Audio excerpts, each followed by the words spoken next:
আজকে দুপুরে আমার জন্মদিনের মেনুতে কী কী আছে সেটা দেখাচ্ছি। মানে এগুলোই রান্না করে ঠাকুরকে দেওয়া হয়েছিল। ঠাকুরের প্রসাদে আজকে এগুলোই ছিল। কী কী ছিল সেটা দেখাচ্ছি।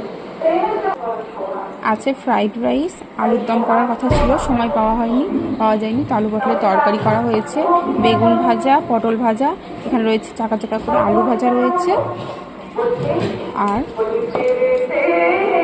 সকালে তো পায়েস করেছিল। এখনকার মতন এগুলোই হয়েছে। আমার পোলাওয়ের থেকে মানে বাসন্তী পোলাও যেটা হয় আর কি, সেটার থেকে আমার ফ্রাইড রাইসটা বেশি ভালো লাগে খেতে।